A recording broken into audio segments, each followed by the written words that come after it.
Alrighty, guys, welcome to another episode of Paid and Passion, where we let our passions work for us. Today we have a Clay Code legend, a Lovejoy legend. I Back appreciate then it. we used to call him Rob. That's a You- throwback. that is a throwback. That's a Rob. throwback. Shout out to Coach Francis too. Yeah, He the first one who called me that. it was just so many Joshes. There was way too many of us Yeah, in close proximity. yeah, At that. same class. Yeah. They called me African Josh. Yeah. Rob. How come you got to be African Josh, but Ojo just got to be Ojo? Cause I don't know. I guess he just introduced himself as Ojo to where people didn't even know his name was Josh. Yeah. Mm. But Here we are. could you introduce yourself for us, and could you let us know the passion that's paying you? I don't know if it's paying me yet, But we're you're working on manifesting it. We're Yeah, it's manifesting an investment. Investments. For sure. All right, so I'm Joshua Robinson. Like my friend already said, I'm from Clayton County. Went to Lovejoy, graduated class of 2016. So been thugging it almost 10 years out of high school now. So I'm gonna be turning 27 in a couple months. It's crazy, getting old. But I am a writer by trade and a journalist. Went to Georgia State for my undergrad, got a degree in journalism, but I was doing journalism in high school before even college. So it's a lot to the lore for sure. But trained as a hip hop entertainment journalist, and now I'm transitioning into the education space. Okay. And I also create comic books. So Okay, so we're just about to break all this down. So you kind of just mentioned, that you started journalism in high school before you, officially made it a major in college. What was like your journalism experience like, and what gravitated you to actually wanting to pursue like a career in journalism? I've been thinking about this quite often, for real. I think my love for music is what really started it, and just having very strong opinions about music and opinions that weren't necessarily popular opinions. So people are like, oh, that's interesting that that's your opinion. So it'll start off like that, trying to figure out how I'm gonna like share that opinion with others. Yeah, shout out to people who like I used to read, because me seeing other people do it had a big impact. So I got a homie, his name's Yo Phillips. If you've read DJ Booth, he was one of the big he was DJ Booth, if you ask me. And he used to have these like one listen reviews. And like I remember when 2014 Forest Hills Drive, funny that we celebrated the 10-year anniversary of that. But I remember when that dropped and he did a one listen review. Like I was like, man, it's about time for me to hop into this. Like I feel like it's my space. So that spring of 2015, I think January, I just was like, man, I'm gonna make a magazine. And I made a digital magazine. There was this platform called Jumag. I don't even know if it's still a thing, but like it was mad ratchet, but it was fun. Like I was ranking albums, doing like Grammy predictions, little things like that. And I ended up doing that magazine for like two and a half years. Like it started off monthly, then I moved to quarterly, and then I did annually. But yeah, I was doing that for like 2.5 years. Okay. Officially retired at 2020, but that's how I started interviewing folks. Trying to figure out who I interviewed before high school that people may know. Mostly like Clayton County folks. My boy Ade. I'm blanking on his like stage name. No, it is Ade. It's still Ade for sure. All right, so Ade, I interviewed him. He was one of the first people. There's a dude named Brizzy Edwards. There is another guy named Trey Blizz. Man, shout out to Trey. He went on to be a engineer for Young Boot. Okay. So like he went behind the scenes, but it was just like a lot of like local stories that I was telling and like think pieces before like think pieces became like a Twitter thing. Right. Like shout out actually to writing people. it out. Shout out to them. Shout out to those people. Okay. I know I guess he don't want to mention it, but again, you live and you learn. He did interview. Yeah, I interviewed Lotto. I was just going back to the picture. I'm gonna show you a picture, and I'm gonna send it to you too, so you can use it. So if you add it to the thing, you know what I'm saying, we should match it. That was So we did the whole shop. She used to have a boutique in Lovejoy. Well, it was technically Jonesboro because of where it sat, but right by Bonanza, right by the Kroger, and it was called like Pit Stop. I think it was like Pit Stop Clothing. But I interviewed her for like an hour. But me being fresh to this, being new to this, I set up my because I had a Canon. Was it a T5? I think it was a Canon T5, and I didn't know that they just stopped interviewing after 12 minutes because this was the longest interview that I'd ever done. Yeah. And I went back to watch the footage and I was like, oh, this is going great. And then once it got to the good part, like nothing.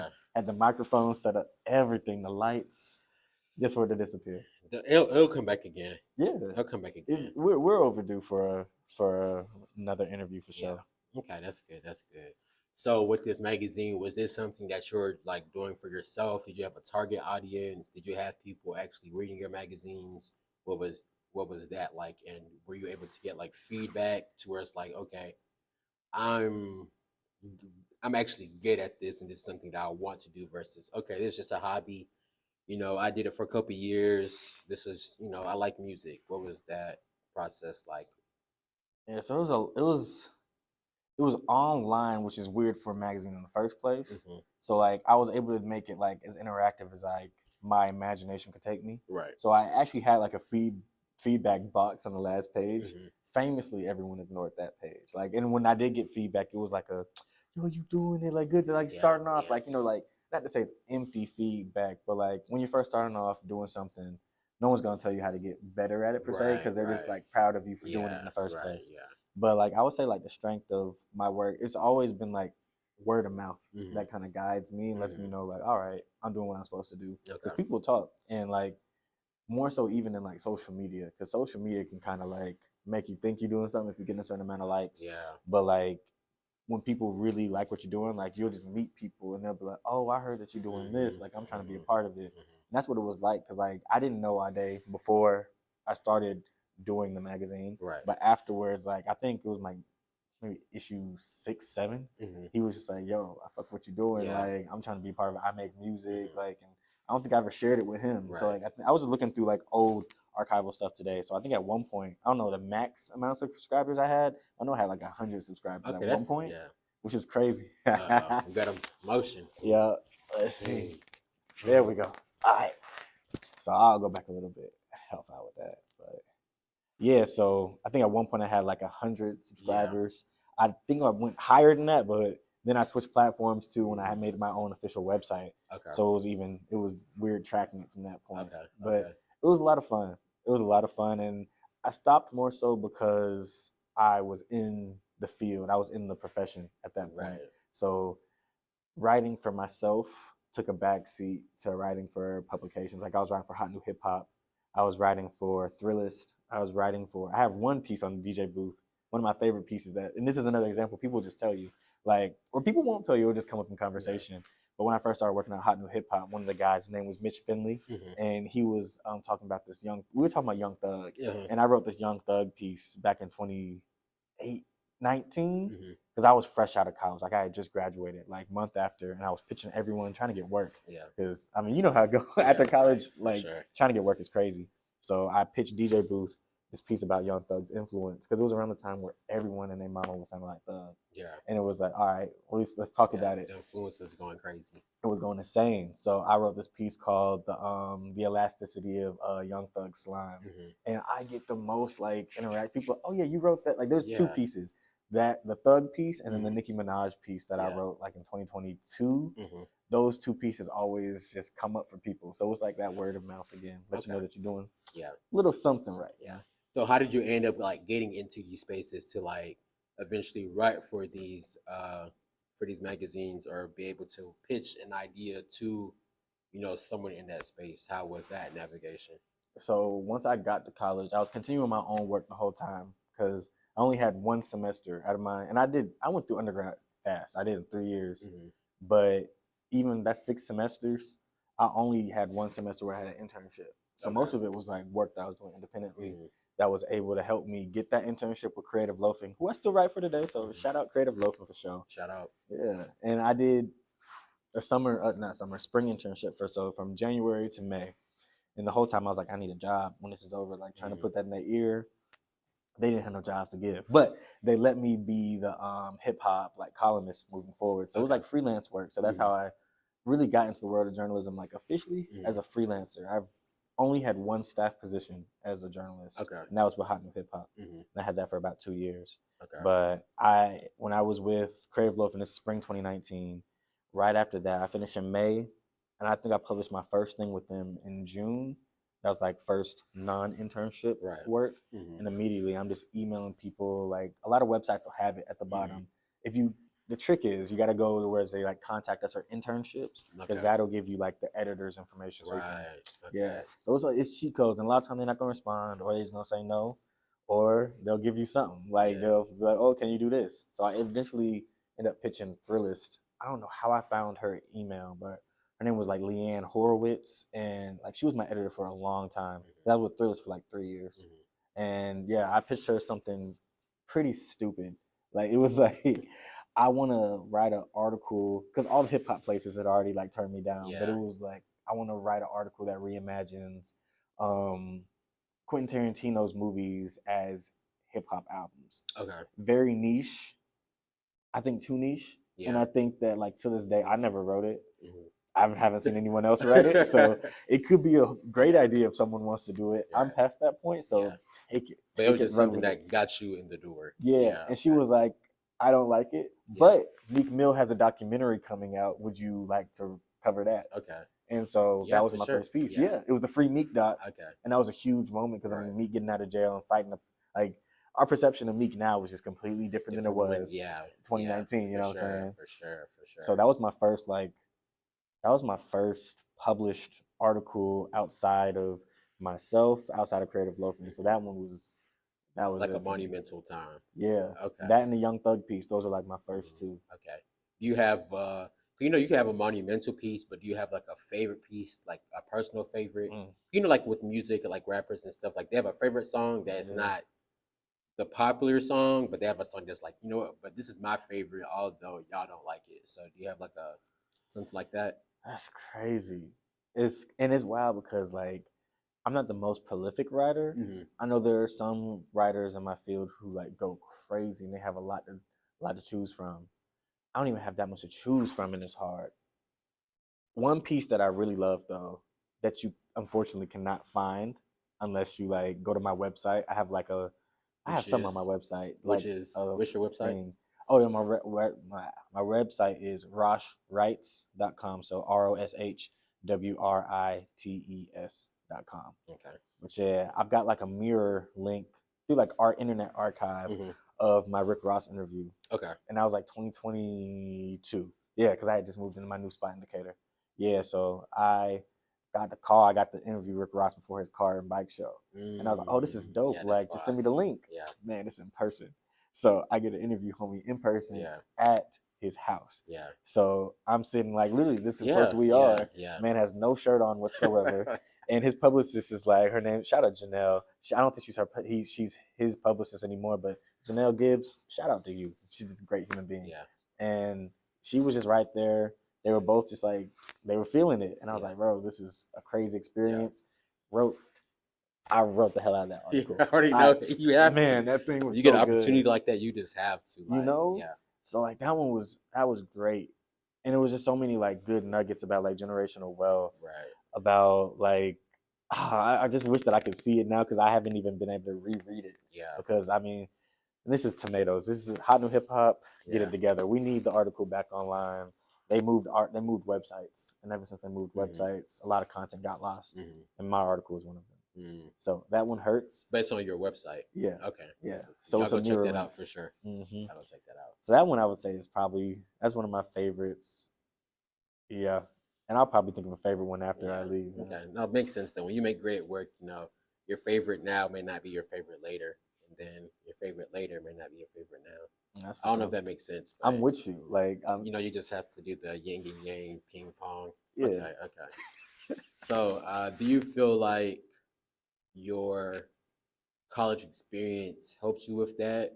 And when I say college experience, because when it comes to college experience, it's not just like the education, but it's also like the environment that you're in. I know going to Georgia State in the city of Atlanta, there's a lot of components that other cities don't have, such as like in Athens. So like, do you feel like that contributed? Do you feel like that didn't really make a difference? You could have done without it. You could have done the same at another school. What do you think about that? Yeah, I think about that quite often because like I don't have a lot of regrets.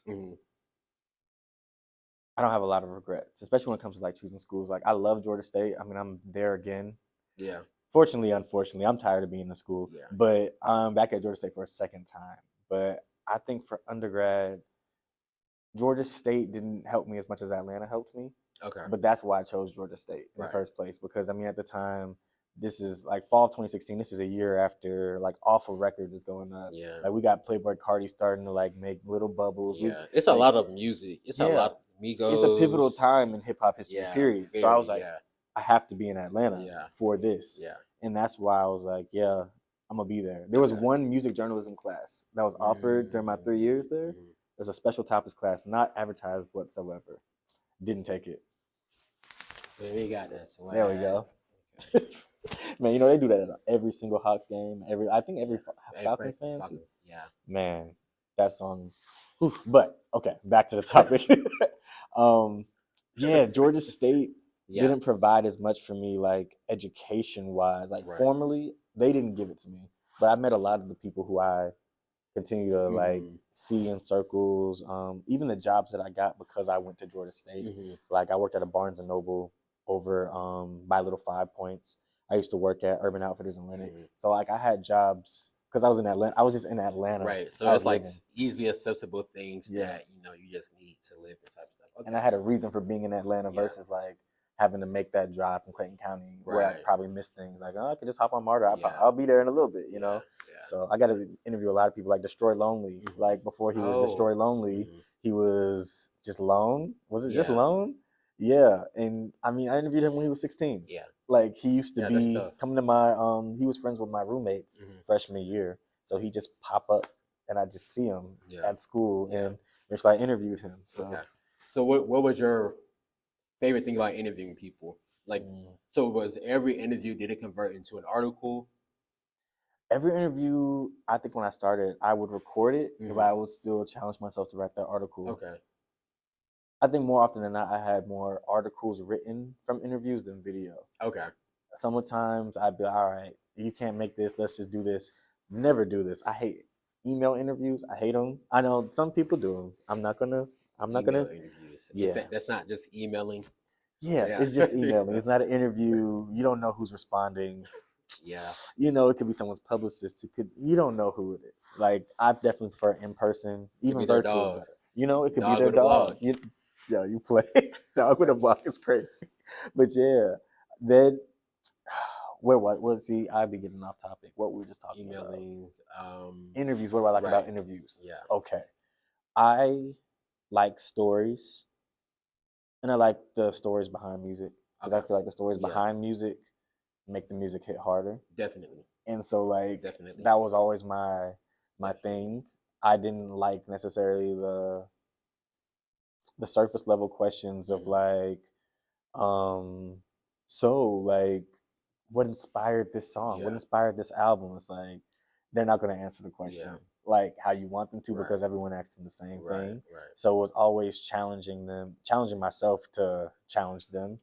Like I went to Grammy camp, which is a wild thing.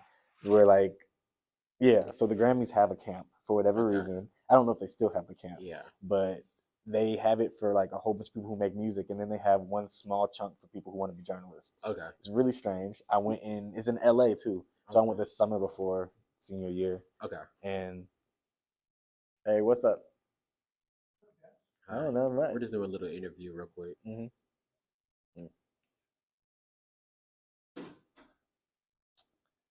All right. It's live. Yeah. So Grammy camp, I interviewed Kamasi Washington, homie named Rob Knox. But I had a mentor, his name's Steve Balton.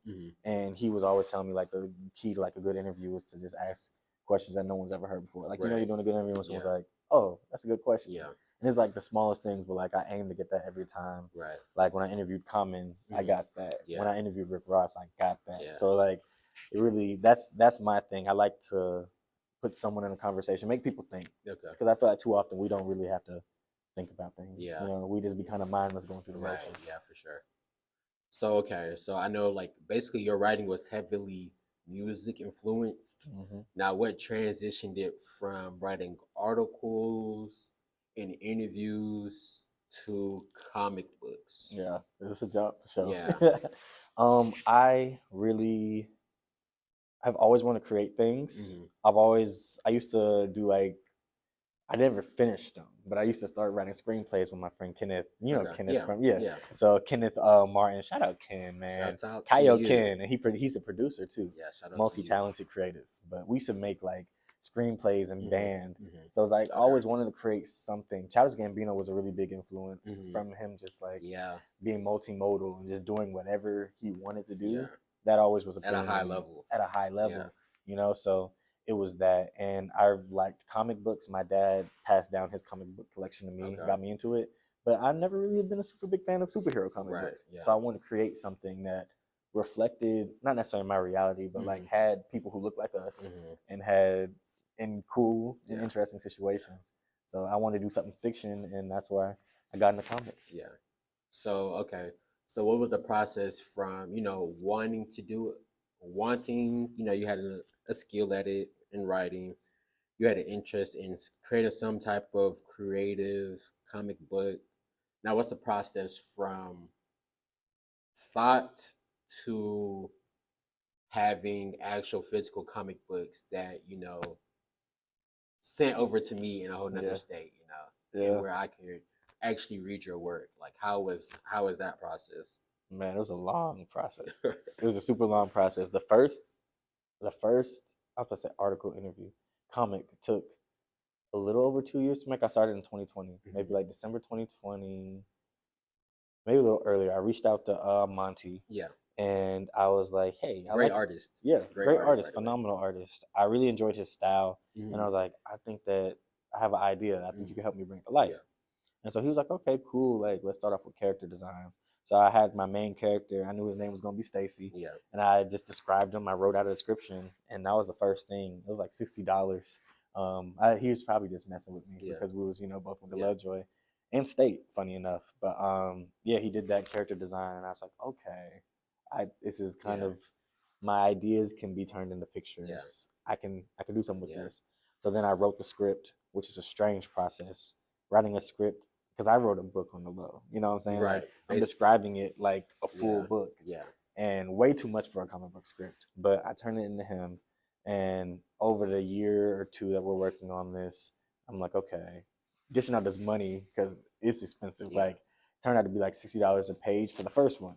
And For a page, and a page is how many like scenes, it or is it depends like on the per scene? page. It Okay. depends on the page because some pages could have like one full like spread, and Yeah. some of them can be like hella panels. So I'm pretty sure it started off at 60 per page, and when the first book was like 24 pages. Mhm. So that's why the first one's so short because I was probably mad broke. You know Yeah. what I'm saying? I was broke. Yeah. So like 60 times 24. yeah, you know what I'm saying? It was like Yeah. I think it came out to like my total was like 1,500 for the Yeah. first issue, and that's for Monty to create it. Right. All right, y'all. So this is just for it to exist digitally. When it comes time to print it, I'm Right. looking at all these different competitors. I'm like, okay, and I'm looking at time because I'm like, it's taken 2 years. Yeah. I don't want to wait any longer. Yeah. So it's like figuring all that out. So Mhm. that first one, I finally got it to drop in like August of 2022, and then here goes another 2 year lapse. Right. So I ended up going with Mixum, and Mixum is the one who printed it the first time, the Okay. first book, and that was cool. I had like a to promote it. I did like a variant cover competition. Okay. I had different people submit, and that was cool. I got it in the bookstores, not bookstores, comic book shops. Okay. I think my first one I had it in 4 shops. Yeah, I had it in Criminal Records and Little 5 Points. I had it in Infinite Realities in Mhm. Tucker, my parents' basement in Avondale Estates, and then in Challenges Games and Comics. So is that something like where you just go to a comic book store and say, I created this book. Can you have it on your shelf? Do you have to like buy a spot? Do they take like a percentage if it gets sold, type of thing? Yeah, so each shop will do it different for sure. And some of them are kinder than others. Hmm. Some of them are more supportive than others. So it's all things to keep in mind. Yeah. Because Okay. as the entrepreneur and someone who's like doing something, especially like as a black person in this space, Hmm. like not to say that you're not supposed to be in this space, you're not necessarily welcomed in this Yeah. space, especially if this is your first Yeah. book. They're like, oh, this is just gonna be one thing. Yeah. He's not gonna come back. It's gonna be a waste of all of our time. But Criminal Records, I think, was the first store that I was able to get into. I think I just walked in there. I met Akira, who's the comic book manager Hmm. there, and they were just like, yeah, Yeah. like this is dope. I'm rocking with it. Yeah. Like we'll put it up there. And so they do commission. So I drop the books off. I don't have to pay nothing. Yeah. They don't really give me anything up front. They take 30%. Okay. And so that's where I sell most of my books, actually, through Criminal Records. I need to actually go by there and drop some more off for sure. But some of the other ones will pay me up front. Like my parents' basement, that's where I did my launch party for the first comic. Okay. And it's just love. Like they'll buy it from me at wholesale price. Okay. So however much the books cost, like they'll buy me out straight. Yeah. They'll like buy 10. Yeah. Most people only want like 2, 4 because they don't believe in you. Yeah. But they're just like really good people out there. Yeah. Okay. So it's a mix. Okay. So obviously this is like a business minded, strategy. Was this something that was new to you? Was this something that was learned? What was like the trial and error process of, actually now, because now it's like you can make something, but now when you want to actually sell something, there has to be some type of strategy or not. But like, what was that trial and error, even like things that you learned from that process? I think what helped is that I was selling records already. So I have a record company. Well, record company is crazy, but like a record shop, like an indie record store. And so like all my LLCs and everything, I like set up through that. So I just sell if it's any of my products, I sell through that shop. Right. Okay. So that made that process logistically easier. So I didn't have to worry about like my taxes getting like crazy. But freelancing as a journalist, my taxes was crazy anyways. Like that's why I do not want to go back to that life. Yeah. Like, talking about not paying no taxes all year, and then IRS at the end of the year is like, guess what, buddy? You owe us. Owe them a lot. So I've just been making sure I go through the right channels now, going through what I got set up. But selling it is tough. It's paper. Yeah. And people have different ideas on what paper's worth. Yeah. And albeit the art that was printed on that paper cost $1,500 to make. Right. And to print the paper, depending on the size, like I think my first round that I did was like 50 books, maybe 50 or 75 or 100, maybe 75. I think I did 75 the first time, and then I did 100 next. But that was probably like a $400, $500 order. Yeah. So I'm already like two grand down. Yeah. You know what I'm saying? So I was working past that and figuring it out, and it's crazy. Yeah. I think that at a certain point, it's you're investing in yourself for the future to the point where you can't be too worried about how much the first book makes. Yeah. And I can't be too worried about the second book. Yeah. I can't even really worry about the third book that's set to come out next year. I gotta wait until the series is like at 6. Yeah. Because then it's like collected and there's more things for people to. It's a thing that people know is a thing. Right. Yeah. And now they can buy each of them. Yeah. So it's the whole grows until it doesn't. Yeah. Yeesh. Yeah. I mean, it's an investment. I mean, that's how investments work, It ain't, I'm trying to put it in the right words. Like, you don't see, like, your crops at that same season. And sometimes even, like, I'm not a farmer or nothing, but I'm just assuming this is how, like, it works. Like, you can try to, like, plant some corn, and then when corn season comes back, now I got that swag. That thing really acting up. Come on, y'all. There it go. There it go. All right, so where was I going? You could plant, I'm guessing like farmers, you could plant some corn, and like the next season when it's supposed to come, the corn may not be there, but it's not like you just say, okay, I'm about to take all these corn seeds out or kernels. Yeah. Like you got to wait to the next season to actually get your corn. I'm sure there's like actual plants or like crops that take 2 to 3 years for you to actually receive the fruits. But that's how I really think about a lot of things, especially in like investments that you can do. And I'm a believer in if you do something like long enough or more enough, like eventually it will succeed. Yeah. Like literally, like I feel like that's anything. If I'm not left-handed and I want to learn how to write with my left hand, I would just have to continually write with my left hand until I'm great at it. That's for sure. And I think honestly, people do that. I know people force themselves to, especially like in sports. They're naturally right-handed, but they want to be a left-handed pitcher or a left-handed tennis player. You just have to keep doing it long enough till it becomes natural. Yeah. Okay. That's facts. And I'll add to that because even with like journalism, I was doing that in high school. So starting off in 2015, like as a junior in high school, I started this, and unpaid, didn't get paid for anything journalism related until my first article with Creative Loafing after my internship. That was like $200. Yeah. It wasn't 200 because they wasn't paying me that much then. So probably like $100 for like a 1,000-word article. Pretty trash in terms of rates. Yeah. All right, but that's 2019, so that's from 2015. That's 4 years, and then the most I've ever gotten paid off of one article is a band. Yeah. So I've gotten paid for a band for less than 1,000 words, so maybe like 750 words. That was sponsored by Delta and all this stuff when I was writing for Thrillers. So like that's 2020, 2021, because it was during the penny for sure. So that's 2020. So that's 5 years. Yeah. That's a 5-year gap.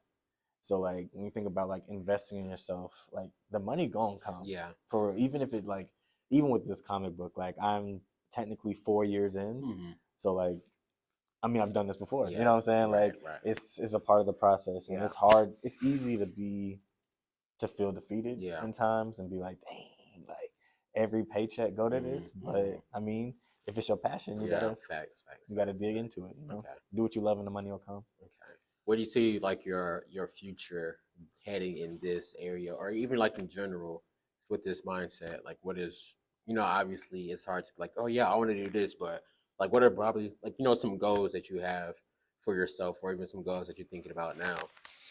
Man, I'm high key all over the place at the moment. I want to finish this book, this series that I'm working on, Slipped. Finish that before I start another comic. But I have other comics that I want to write. I've got books that I want to write. I'm gonna probably get into like novels before Slipped is finished. Is because like the creation process takes a long time. Yeah. So my goal is to get 3 out next year and have them out on a yearly basis. 3 on Slipped. Yeah. Issue 3 for Slipped in 2025 around this time next year, holiday season. But if that's 2025, wrapping up Slipped by like 2028, 2029. Okay. So not taking it into the 2030s. But like, and I never planned on it being a long series either. It was really my first series I want to contain thing. It's just been taking forever and a day to put it out. But it's the journey. Yeah. So that I plan on finishing that and really finishing it. I enjoy the idea of finishing a story. I also want to do like some novels. I've got some novel ideas. I also have a record company, like I was telling you, Prescription Records, and I eventually want to transition from just selling records because I have a wholesale like distribution account. Like I can get you whatever records you want. You know what I'm saying? Yeah. Amazon probably gonna beat the price because Amazon sucks, but I eventually want to transition from just selling records to creating records, like pressing records. So it's like an artist service company as well.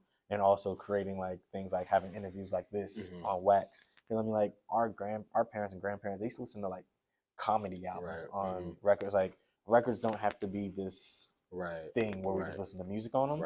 So I want to play with that format a lot because I'm just really big into physical media, and I want to continue my work as a journalist. There's a few things, like a few more like ticks that I need to meet for me to feel like I did it all. And like one of those being like writing for the Atlanta Journal-Constitution. Like as random as it sounds, I need an article in there before it's all said and done. I need an article in Rolling Stone. I need to be in Double XL. Like there's just a few more touch points that I need before I can fade away, do my own thing. Because that's my biggest goal, doing my own thing on my own time. Yeah, that's smooth. And I'm just thinking about something now. You're still in school now, about to finish up. Well, he graduated a couple times. Now you're about to finish school again. And we talked about Georgia State's music program. Do you see yourself maybe being like some type of, even if it's not a full-time professor, but like even, teach some classes in something that you saw wasn't really there at the time? You said there was like one music compass. What was it? Yeah, there was one music journalism class. One music journalism class. Yeah. So it's like, and how I look at education now is like a lot of the great professors work in that field because not only are they able to give like the academic and technical information, but they're able to use experience, which I think is the best teacher. So, I mean, that's something to think about. Yeah, I'd definitely be down especially like Georgia State. I mean, you probably know from everyone you see who goes to Georgia State. Like we're a minority, majority, Yeah. black, predominantly black institution. It's a PBI, Mhm. but on the faculty side, on the staff, like Mhm. the professors, it doesn't match that. Right. It's very much a white male centric like Mhm. teaching force. So like I'd be down to go do that at Georgia State, Yeah. anywhere like Or even if so it's just like there's some classes, you know, yeah sometimes you can have like a seminar or something. yeah because people need to see people who look like us. They need to Right. see different people teaching, and I Mhm. think it'll help even like the type of advice we can give Okay. to black students Mhm. is different Yeah. than what any of my I'm not gonna name drop them, but man, I had a bad one too. Yeah. Ooh. But yeah, I'm gonna let them live. Shout out 'Cause, to you though. yeah, shout out to you. Ooh, can't stand you. But yeah, shout out to them. But that's why I think that like I would definitely do that to not just to be in that space, but to Mhm. actually make it better. Like Right. I think these spaces it needs to stop being like an ivory tower. It Yeah. needs to be a place where people can like everyone can come learn from. Yeah. So Okay. yeah. What advice would you have for, someone who is looking into journalism or looking into comic books or looking into creative writing? You know, you do a lot of things, so I'm just trying to touch on different things. But basically, what advice would you give to someone else who may want to dabble in one of the fields that you're in? Give it your all for real. Yeah. Even when it feels crazy, even when it feels like you're wasting your time. Hmm. And I think in those moments is when you really like find that like the beautiful stuff comes Hmm. out. Like the second issue, ooh, child. It was when I say ghetto, Hmm. like the whole process getting this out, switching artists halfway through. Yeah. The book is Man, good though. Like, appreciate you. yeah, Man, it's actually, it's way better than the first one. yeah. See, And I wasn't able to get the first I one. got the first one in my car. I got you. Okay, I got you. I okay. got you. Yeah. Yeah, the So second one was nice though. Like I was reading this, appreciate I you. was like, oh no, this is a this is a real comic book And for see, the real. Like, first one, like people, this goes back to what I was telling earlier. People give you that like encouragement yeah. feedback when you first start, Hmm. but then like how you move forward from that. Right, So like right, right. I just like leaned into it. I just tried to give it my all and Hmm. just like tried to dream as big as I could Hmm. dream, make it as crazy as I wanted to make it, Hmm. but just try to do it to that level. Like if you have a favorite at anything, Hmm. like whether it's a favorite basketball player, a favorite musician, a favorite sports anchor, like journalism, like news anchor, if you're into journalism, that type of journalism, Hmm. broadcast journalism, like just see like how they do that Hmm. and go, okay. I'm not saying copy them because Yeah. I really believe in everyone having their own style, Right. but see the level, like peep the rigor that they Right. go to because like the greats are the greats for a reason. Right. So like if you're not putting your all into it and it falls short, because like even if you put your all into it, it can still fall short. Right. But at least you put your all You into it. probably will fall short. Like, just being You honest, know, that's how life is going to go. But I think that's what makes you great. Though. Like when you fall short, you gotta put your all in it again, again. even when it's like, oh, I just put my all in it. Yeah. I wasted time. I wasted money. Yeah. Man, But I really want to do it, so let me do it again. Okay. I mean, that's how I feel about even with this right here. Like this thought process of paid and passionate has been something that I've wanted to do for a long time. And now I'm about to say this is my second year doing it now. and This what is yeah. episode you at? This is like 13, 14. Yeah, so it's See? like something that's It's a like body of work yeah. now.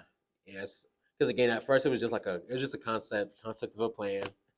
And it's like, but as soon as like I was like, all right, let me actually put this stuff into writing now. Like, let me actually get real about this. Because again, especially when you have a vision about something, only you have that vision. Only you have the vision that you have. Yeah. And so when you know the people that it can affect, how it can affect you, it's like, do I just want this vision to die? Do I want someone else to develop this vision later on in life and see how they get through it, how they get through all the obstacles and become great with your own idea? Yeah. It's like, all right, it came down to like, this is something that I want to do despite, because the bread has been spent for Yeah. sure. And there's more bread to spend anyway. But it's Yeah. like, I find satisfaction in what I'm doing. So, you know, And I'm with you on that. so even since we're on the topic of me, do you have any advice for me, especially since you've done interviews, you're in the journalism field, some advice for me, just paid and passion, me as an individual. You've known me since high school, so it's like you will have a lot of people that I interview, it's like they've either known me after 18, after 21, just meeting me. But I think you have like a different perspective that I would honestly love to hear. I would say for one, you did a good job. Yeah, I Like, appreciate it. I'm not even trying to gas Yeah, you. Like, yeah, interviewing people is hard. yeah. You know what I'm saying? So whenever people interview, I think it's my second interview this year, Mhm. and I'd be like, "How'd Yeah, you feel about it?" You yeah, know what I'm saying? mhm. Because like I know that pressure Right. that you feel, even when Mhm. like the camera going, even the camera's not going, just like asking someone Mhm. questions, it's tough. Right. Especially trying to get answers out of people when they may or may not feel like Mhm. giving those answers, may not even be in the space because of whatever's going on in their personal life. Mhm. So I commend you for one, Appreciate you. for Appreciate sure. you. Yeah. And I like the conversational, Yeah. like the conversational style. Mhm. Like I've some of my best conversations and interviews, like Mhm. they're conversations. Yeah. So I say stick with what you got Yeah. going. And don't try to morph into anything. Don't let anyone be like, oh, you need to be more like this person, Mhm. that person, Yeah. because your style is what's gonna Yeah. push you for like. That's what I was saying earlier. Like you have to have your own style. Mhm. I'm fucking with it. I'm rocking with the Yeah, I style. appreciate it. Yeah, Appreciate yeah. you. I'm rocking with the style. I've been trying to be good, Yeah. but I'm rocking with the style. Let me see if I can get any constructive criticism at the top of my head. I mean, even how we was talking about with the tech and stuff, like you literally know your setup. Yeah. So like, I wasn't even like, okay, I was asking you Yeah. what you needed, but Yeah. I was also like just trying to see like Yeah. how you gonna do it, Mhm. and it was straight. Yeah. Like you Appreciate did it. your thing. It didn't feel discombobulated, Mhm. and I do have something to say. It's not constructive. Yeah. It's not like a dig, but I do enjoy how articulate you are. Okay. That's one thing that I've always struggled with Mhm. as an interviewer, and this is a talker. Period. That's why I write, because Mhm. I'm better at expressing myself Mhm. through words when they're written. But you do a good job I of like appreciate it. being like straight to the point Yeah. and asking the question and getting out of there. Mhm. I found that to be really challenging when I started like Yeah. interviewing. Is like, okay, how do I kind of toe that Yeah. line? Okay. Yeah, I appreciate that. I just feel like I don't know, something natural. I also don't like to do things that I don't want to do. So I feel that. scripts and stuff, I don't like writing. So it's like I wasn't gonna be like, yeah, let me just compose questions because I prefer the flow. You know, I've always been like a random person. I just do whatever really comes to mind. So even conversations just kind of flow. But there is one thing that I always plan, which leads us to our last question. Okay. Which is faster, hot or cold? I love this. I love this. This is how I end every interview. That's a crazy question. I'm gonna go off in a segue. Okay. Segue. It's probably Whatever. gonna be wrong. Detour. Okay. All right. This is my detour before I answer the question. Okay. Because I don't think I'm gonna do well with this question.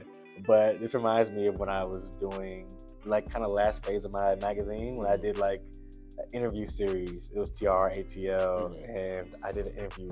I was putting out interviews every Monday. My goal was to do it for a full year. I think I made it like 35 weeks. Okay. And I was like, never again. Like it was too much. So it goes back to what you were saying. Like, is this something I really want to do? Yeah. I think a lot of times when you go through the process and give it your all, you'll find out if it's what you really want to do, Yeah. and that's a beautiful thing. Because no, that's real though. Because you don't. Beautiful. I don't think. Well, some people are like that, but you never really want to do what you don't want to do, even when you. That's how I think about passions, though. To me, passion. Because I honestly, I haven't even really looked at the definition of passion, but my own definition of passion is like, what would you do for free? Yeah. And that's real. Yeah, what would you do for free? That's real. And I feel like that's the definition of passion. Like, if you could do this for free, would you still do it? And a lot of things people be like, nah. Yeah. A lot of people, like, especially with not your passion. Yeah. Woo. Yeah. And even if it's your passion, it's like finding out how to do it in a way where you would do it for free. Right. Because like I would never be a staff writer for a news company again.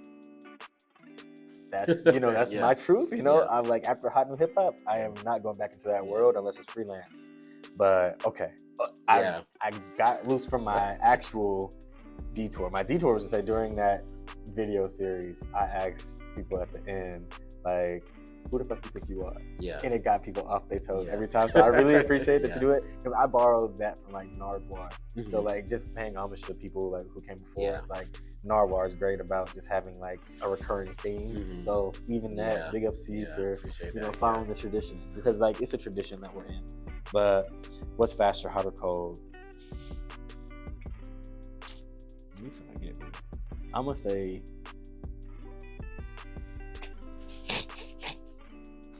I would say cold.